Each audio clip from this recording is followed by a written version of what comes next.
was house sitting for my grandma one weekend while she went to Florida with some of her church friends. I was sleeping in the guest bedroom next to her room. The guest bedroom always had 2 twin beds inside of it that my brother and I would sleep in when we had sleepovers at her house. I took the bed next to the window, but before getting into bed, I checked all the doors making sure they were locked.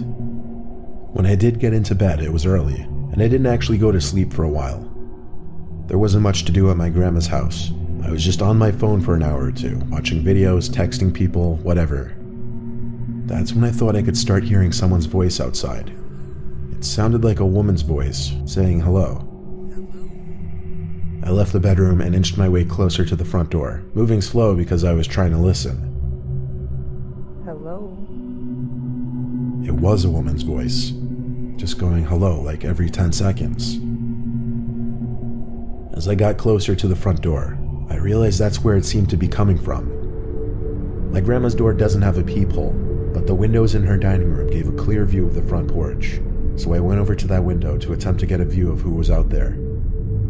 I tried peeking my head in between the plastic blinds without making it obvious, but I guess I didn't do a good job of that, because when I looked, I did see a woman on my grandma's stoop, and she was looking right at me, as if she knew I was going to be looking through those blinds.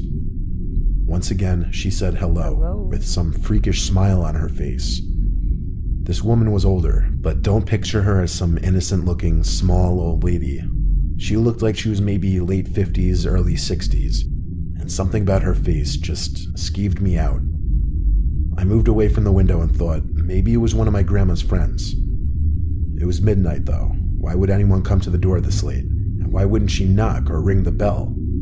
Why was she just standing out there going hello over and over? I was genuinely unsettled. I just went back to the guest bedroom and shut the door. Now with the door shut as opposed to before, I couldn't hear that woman anymore. Maybe it was that, or she just decided to leave. I started texting everyone about it, my sisters, my friends, telling them how bizarre it was. But a good amount of time passed in silence, and I was starting to calm down. My sisters were telling me to call Grandma, but there was a 0% chance she was awake, and she barely ever even checked her cell phone anyway. Just like that, something broke the silence. A banging at the window. Not a knocking or tapping, banging. I felt that fierce pain in my chest area as my body entered that fight or flight mode. Shortly after the banging stopped, I heard that familiar voice say hello. With that boost of adrenaline, I guess I had the extra confidence to grab the blind and push it up. There I was, face to face with this horrifying older lady, with only a thin layer of glass between us. I screamed at her smiling, gross face, "I'm calling the cops." I pulled the blind back down and ran back outside to the living room. I looked around the house, then ran upstairs to box myself into the upstairs guest bedroom. I didn't want to actually call the cops. I don't know why. I wanted to just wait it out. I crawled into the bed in the upstairs guest bedroom and tucked myself under the covers. A couple hours later, I was still awake, and I finally only then went back downstairs to look outside each window. That freaky old lady seemed to be gone. The next morning, I called my grandma and told her what happened. She started yelling into the phone, clearly panicking and distressed.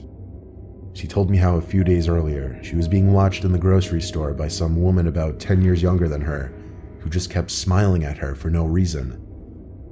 I told her to calm down. I didn't entirely know whether to correlate the two or not, but when we eventually got off the phone with each other, I did have to give it a second thought. My grandma is 75, and she has lost a bit of her wits, so I do have to take some of the things she says with a grain of salt. But the way she yelled into the phone about the woman in the store really gave me the chills, and I still wonder if it could have been the same person.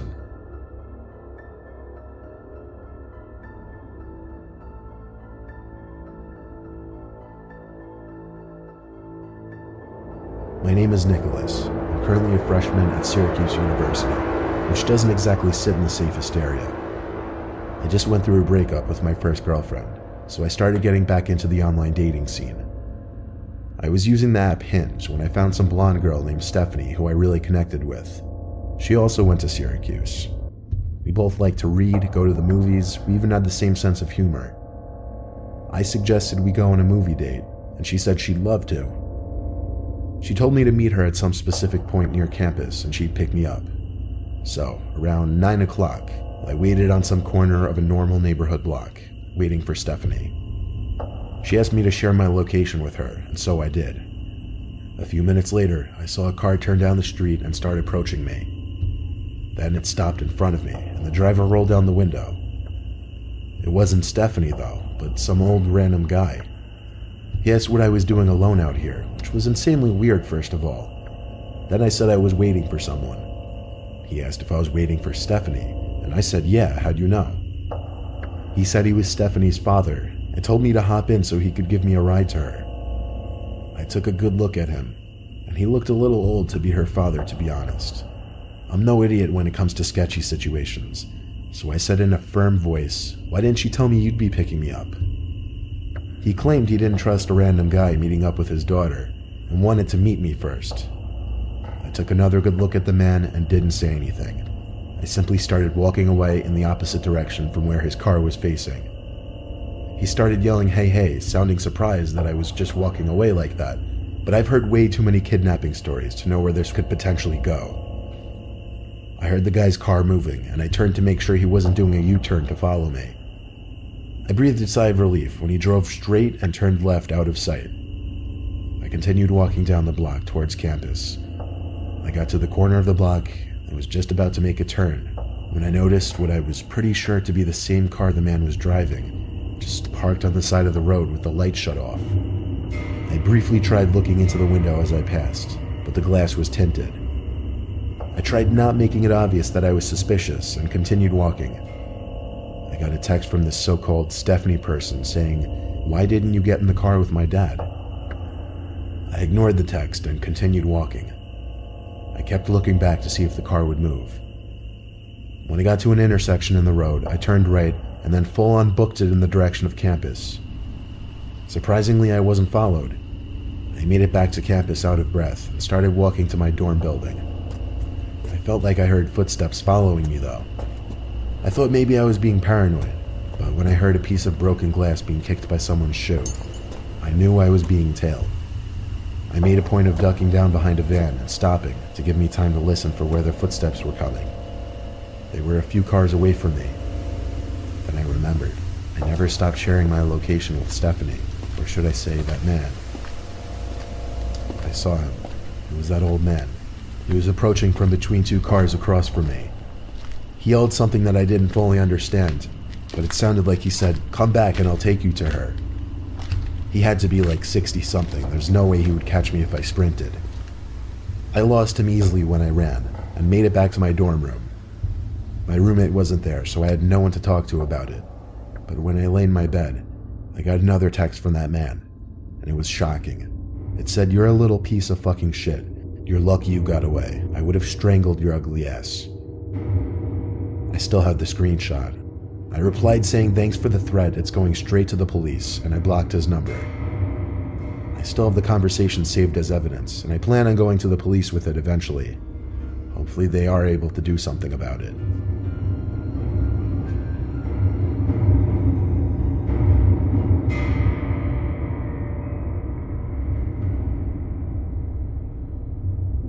When I was 18, I had a side job as a part-time janitor at my high school over the summer.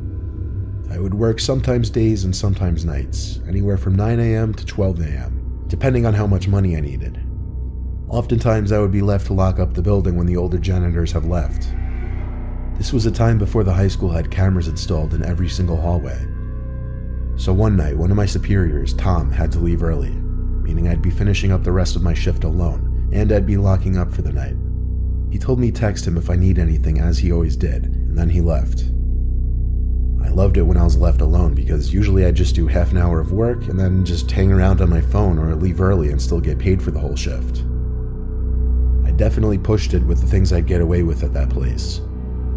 One of the things Tom asked me to do before leaving was bring all the extra seats in the gymnasium from the assembly down to the basement storage room. So I figured I'd do that, then just go home. I grabbed a stack of 6 chairs and started carrying it down to the basement. The lights in the storage room were very dim. They kind of suck. The whole basement of that school wasn't exactly pretty. It felt more like a basement to a warehouse. Anyway, there were what appeared to be a bunch of art mannequins covered by paint cloths. You know, those big things that look like blankets. It seemed all of the school's art supplies were stored down here. I dropped a stack of chairs down where the rest of the chairs were stored, and went back up to the gym to get more. When I came back down with more chairs, I noticed one of the mannequins was exposed now. The blanket was removed from on top of it. I know for sure it was covered minutes earlier because it was one of the front ones.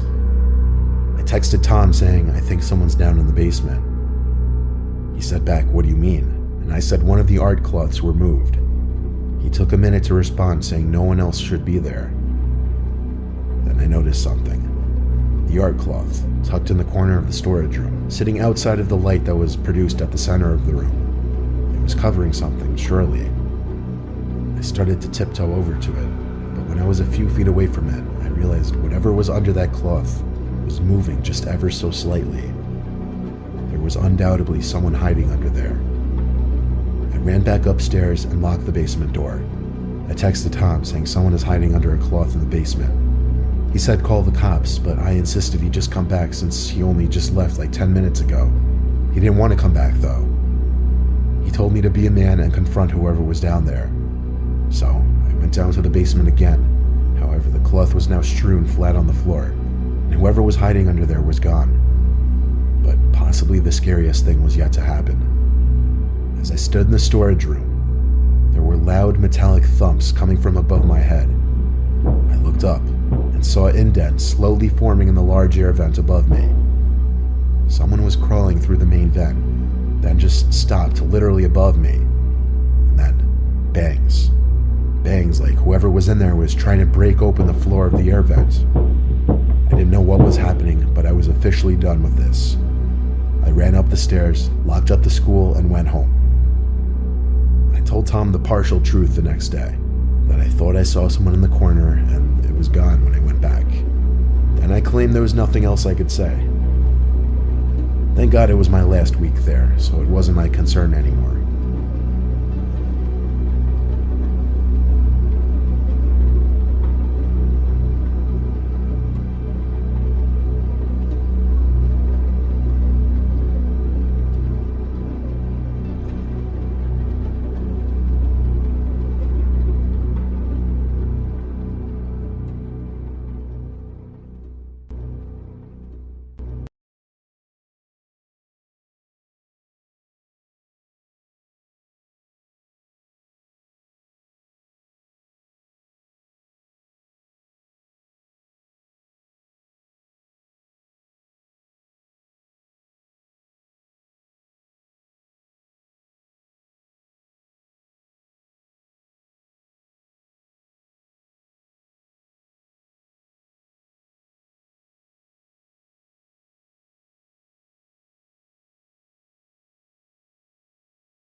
The Shadows of Eldorado Creek. Eldorado Creek wasn't just some weekend adventure for me. It was a shot at making a living. I'd heard about this place from a few old-timers in the nearby mining towns, guys who had been working these mountains for years. They said there was still gold to be found here, as long as you were willing to put in the effort. That was all I needed to hear. The drive up the mountain was rough, the kind that makes you wonder if your truck will survive. But I wasn't there for the views. This was work, plain and simple.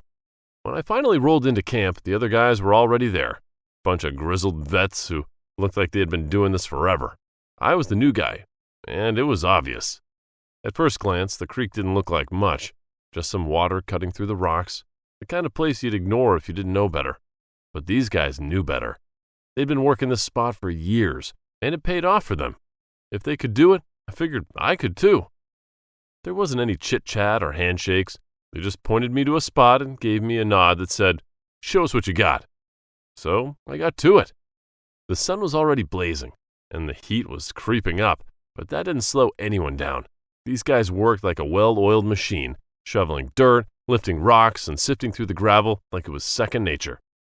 I tried to keep up, but it was clear I had a lot to learn. The work was tougher than I expected, the kind that wears you out quick. By noon, the heat was brutal, and I was covered all in dirt and sweat. We took a break, gathered around, and had a quick lunch. Some of the older guys stretched out on the bank, trying to catch a little rest in the shade. I was feeling the heat too, and as much as I hated to admit it, I was wiped. The thought of spending another few hours digging through dirt for nothing was draining my energy I had left. After a quick lunch break, we got back to work. The sun was still relentless, but nobody was ready to give up just yet. We kept digging and panning, hoping that the next scoop would finally show some promise.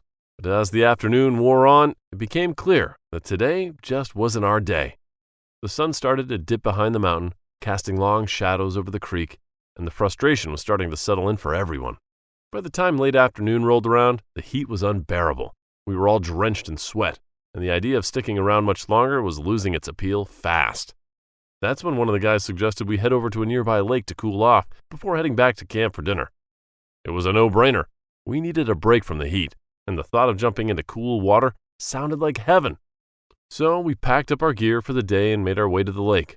It wasn't far, just a short hike through the woods, but it felt like we were leaving the day's frustrations behind as we walked.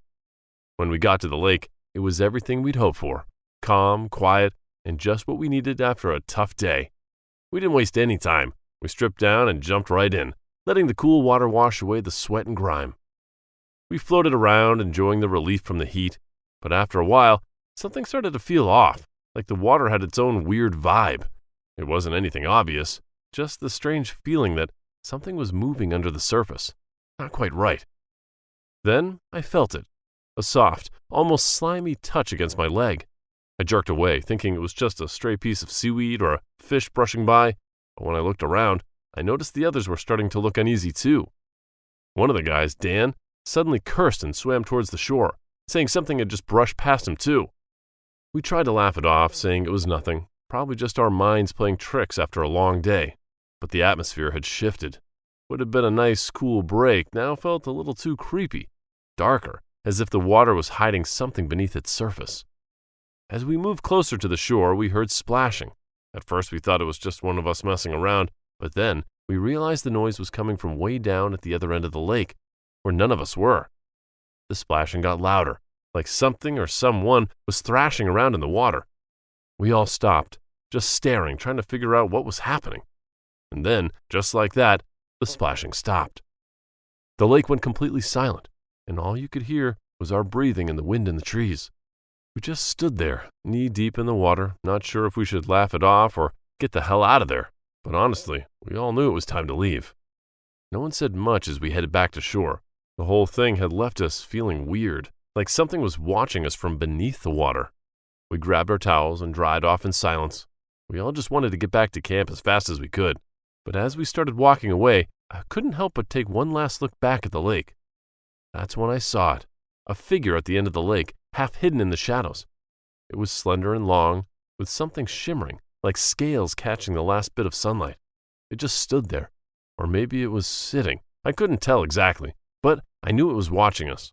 For a split second, I thought I saw long hair trailing down its back, almost blending into the water. I blinked, and it was gone, leaving only ripples where it had been. I didn't say a word to the others. I just hurried to catch up, my heart pounding, hoping that whatever it was would stay buried in the depths of that lake. That night, sleep didn't come easily. We lay in our tents, tossing and turning, unable to shake the feeling that we were being watched. Every rustle of leaves, every snap of a twig outside had us on edge. At some point in the night, we all woke up, hearts pounding, certain something was out there. But when we checked, there was nothing, just the heavy darkness pressing in on us from all sides. As soon as the first rays of sunlight started to break through the trees, we made the decision. We weren't staying here another night. Whatever was in that lake, whatever watched us from the shadows, this place wasn't safe. We packed up in record time, moving on without looking back, leaving El Dorado Creek behind us, its secrets still buried in those dark, still waters. What happened inside the gap? This story happened just a few months ago, when I took a trail up Wolf Ridge. To be honest, I was never really into outdoor activities. My idea of a good time was more about staying in and relaxing. But then, after dealing with persistent stress and trouble sleeping, a visit to the doctor changed that. The diagnosis was pretty clear: chronic stress, and the prescription? Get outside more. Hiking, running, anything to clear my head. At first, the idea of hiking didn't appeal much to me, but after a few outings, something shifted. I started to appreciate the solitude, the rhythm of walking, and the sense of accomplishment after reaching a peak. Just a few days before this story, I came across a stunning photo of Wolf Ridge Mountain, and it drew me in. This place was known for its rugged beauty and challenging trails, so I decided to push myself a bit further this time. I chose a longer, more demanding route, thinking it would be the perfect test of my newfound interest. I spent a few days planning, bought some extra gear, and set off, eager to see what this adventure would bring. The first day went smoothly. The trail was well marked, and the scenery lived up to the hype. But as I hiked, it became clear that Wolf Ridge was no casual stroll. The steep inclines and rocky paths wore me out faster than I expected. By late afternoon, I was beat. My legs felt like lead from all the climbing. Figured it was smarter to call it a day. I found a flat spot off the trail and set up my camp for the night. As I settled in, I noticed the rain starting to fall, and it kept up all night. Lying there, I couldn't shake the thought that tomorrow was going to be even tougher. The next day was just as bad as I'd feared. The rain had turned the ground into a muddy mess, with wet grass and slippery trails. After packing up my gear, I double-checked the map and set off on what was supposed to be the toughest part of the hike. The sky was overcast, and it looked like it could rain again at any moment, so I had to be extra careful and ready for anything. As I hiked, I reached a fork in the trail. One path continued to climb steeply as planned, while the other seemed easier, curving gently around the mountain. I stood there for a moment, weighing my options. With the ground as wet as it was, I decided to take the easier route. As I headed down the new path, it quickly became clear it wasn't as well maintained. The further I went, the more overgrown it got. Branches hung low, and soon the trail almost disappeared under thick brush. Something felt off, but I pushed on, figuring I could always turn back if it got worse. By early afternoon, the path was practically gone. That's when I had to admit I might have taken a wrong turn. Panic started creeping in, but I kept it together and decided to head back to the fork. Just as I turned around, the rain started falling again. Within minutes, it was pouring, and the ground turned into a slick, muddy mess. I quickly scanned the area and spotted a large rock formation up ahead. It wasn't perfect, but I rushed over, set up my tent in the most sheltered spot I could find, and hunkered down, hoping the rain would ease up soon. But it didn't let up. It kept pounding on the tent, a relentless drumming that made it impossible to relax. After a quick meal, I settled into my sleeping bag, trying to get some rest despite the storm outside. Just as I started to drift off, I was jolted awake by a faint sound, almost like a voice, a low, muffled plea for help. I lay there in the dark, every muscle tense, straining to hear any sound, but after what felt like an eternity, there was still nothing. Thinking my mind was playing tricks on me, I eventually drifted back to sleep. But then I heard it again, this time even fainter, but unmistakably a pleading sound. A chill ran down my spine. It felt like the sound was coming from underground, or maybe from the other side of the rock. My stomach tightened, and panic began to creep in. I didn't dare move, too afraid to leave the tent and to find out what was making that noise. I pulled my sleeping bag tighter around me, trying to shake off the uneasy feeling, but it felt too real to ignore. The fear gnawed at me, and I was completely exhausted, unable to drift off again. The night dragged on, feeling like the longest ever. I only started to relax when I saw the first light of dawn. The rain had finally stopped, and the ground was still wet and slick. But I don't care. I quickly packed up my gear, eager to hit the trail and get away from whatever had been out there in the dark. As I started to leave, something on the ground caught my eye. Scattered around the area where I had camped were several old bottles, all with deep scratches on them. Curious, I picked one up and looked closer. My stomach dropped when I realized the scratches weren't random. They spelled out the word help. I froze, my mind racing. What kind of person would scratch help onto a bottle and just leave it out here? I couldn't shake the feeling that something was seriously wrong. I looked around, searching for any other signs, and that's when my eyes caught the gap between the two large rocks, the same rocks I had used for shelter the night before. I crouched down and peered inside the gap. Then I saw it, a piece of cloth, maybe a red coat, but it was old and faded, like it had been there for a long time. Beside it were more bottles and some empty snack bags, as if someone had been living there, hidden away in the rocks. My heart pounded as I tried to make sense of it all. The gap was just big enough for a small person to slip through. I crouched lower, trying to see if there was anything else down there, but it seemed deeper and darker than I'd thought, and I couldn't discover anything more. I called out, hoping for some kind of response, but all I got in return was silence. The whole situation felt off, and the uneasy feeling from the night before came rushing back. That's when I heard a distant rumble. Thunder. I knew I couldn't stay there any longer. The storm was coming back, and I needed to find the main trail before it hit. With one last glance at the strange scene, I turned and hurried back the way I came, determined to get back to the familiar path. But the image of those bottles, that faded coat, stayed with me, a nagging question in the back of my mind. Who had been out there, and what had happened to them? After what felt like hours of trudging through the wet and slippery terrain, I finally found the familiar trail. Relief washed over me, but the unsettling feeling wouldn't go away. I didn't waste any time. I decided to cut the trip short and head back down the mountain that same day. As soon as I reached the base, I went straight to the nearest ranger station to report what I'd seen. Not long after, a search team was dispatched to Wolf Ridge, and I heard they found something inside the gap, underneath the ground, a skeleton, huddled in a posture that suggested a long, painful struggle before death. The scene was haunting, and although they couldn't identify the remains right away, it was clear that someone had met a tragic end up there. I've thought about that hike more times than I can count, and the memory still sends a shiver down my spine. The mountain's rugged beauty is something I've never forgot, but neither is the chilling mystery I stumbled upon. Sometimes the wild places we seek for peace and solitude hold secrets we're not meant to uncover. I haven't been back to Wolf Ridge since, and to be honest, I'm not sure I ever will. Something we can't explain. It was spring 2019 when Nick, my husband, and I decided to take our little guy, Archie, up to a lake north of town. Ever since Archie hit 6 months, we've been doing these hikes, thinking it'd be good for him. Usually we'd bring our dog, Billy, but that day it was just the 3 of us. Nick, being the big guy he is, insisted on carrying Archie in a backpack carrier with all of our stuff. So I just had to follow along and enjoy the view. The air was still chilly as we climbed higher, and by the time we got to the lake, it was around 10 a.m. The lake was still partially frozen, with cracks on the ice surface and some patches of ice floating on the water. After a quick break, we started walking around the lake. Archie was in high spirits, pointing at everything like it was the most amazing thing ever. But as we reached the far end of the lake, he suddenly started crying uncontrollably. This wasn't his usual fussing. He was really upset. At first, Nick and I thought it might be the carrier, like maybe he wasn't sitting comfortably, so I took him out.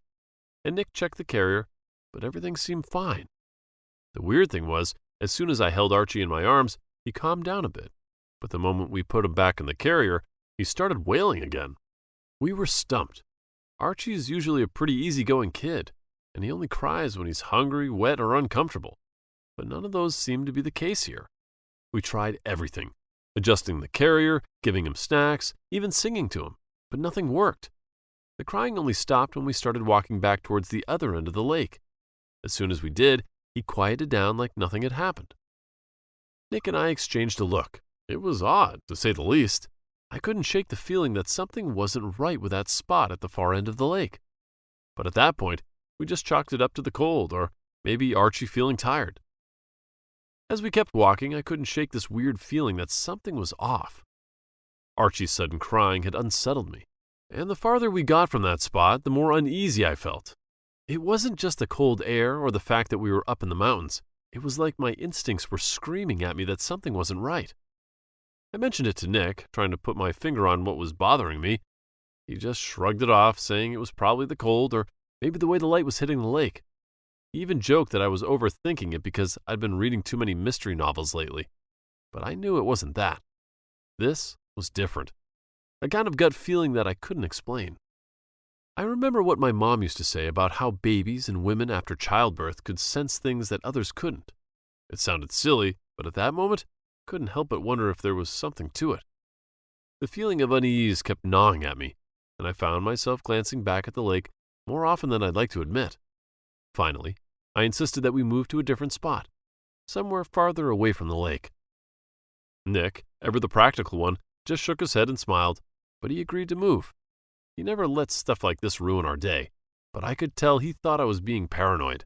As we found another clearing, I started to relax just a little, though that nagging feeling never really went away. We finally found a nice clearing far from the lake, set up our stuff, and decided to have lunch. The sun was shining, the wind was gentle, and for a moment, it felt like everything was back to normal. We even started laughing, playing with Archie, and just enjoying the peace and quiet. But then, out of nowhere, we heard a scream. It wasn't loud, but it was enough to make Nick and me freeze. We both stood up, straining to hear where it was coming from. The scream came again, fainter this time, and it seemed to be coming from the direction of the lake. Without a second thought, Nick put down the carrier and told me to stay with Archie while he ran toward the lake. My heart was pounding as I held Archie close, trying to keep him calm, but I couldn't just sit there, so I followed Nick, keeping a safe distance while clutching Archie in my arms. As we got closer, I saw someone in the water, right at the spot where Archie had cried not long ago. It was a young girl, and she was clearly struggling to stay afloat. I don't know how or why she ended up in the lake, but there she was, splashing desperately. Just as Nick reached out to grab her, she started to sink. Without hesitation, Nick took off his coat and jumped into the freezing water. He grabbed the girl and tried to swim back to shore, but it was like they were stuck, like something was holding them back. Panic set in as I called out for help, but we were completely alone. Archie started crying again, making everything feel even more intense. I darted around as soon as I spotted a long stick. I put Archie down and stretched the stick out towards Nick. He grabbed it, and I started pulling with all my strength, praying that I could get them both out safely. Finally, after what felt like an eternity, Nick managed to pull the girl to shore. She was unconscious, and Nick was exhausted, but he was okay. We immediately started first aid, and after a few tense moments, the girl coughed up water and began to breathe again. I grabbed my phone and called 911 right away. While we waited for help to arrive, I managed to ask her what had happened. Her answer gave me chills. She said that while she was walking near the lake, she slipped into the water. But what really freaked her out, and us too, was that she felt something grab her leg, like a hand pulling her down. She couldn't see anything, but she swore it was real. Nick and I exchanged uneasy glances. We didn't know what to say. It sounded impossible, but the fear in her eyes told us she truly believed it. Not long after, we heard the ambulance sirens, and the paramedics took the girl to the hospital. Nick, being Nick, brushed it off, saying she was probably just panicking and imagining things. But I could tell she was shaken, too. There was something about the whole thing that just didn't sit right with either of us. A few weeks later, we were back to our normal lives when this news hit us.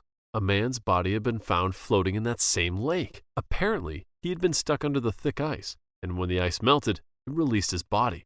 The coroner said he'd been dead for about a month, right around the time we were there. My stomach turned when I heard that. I couldn't help but wonder if there was some connection between what happened to the girl and the man they found. We may never know the full story, but one thing's for sure, something was seriously wrong at that lake. So guys, if you ever head out into the wild, always trust your instincts, because sometimes they pick up on things your mind just can't explain.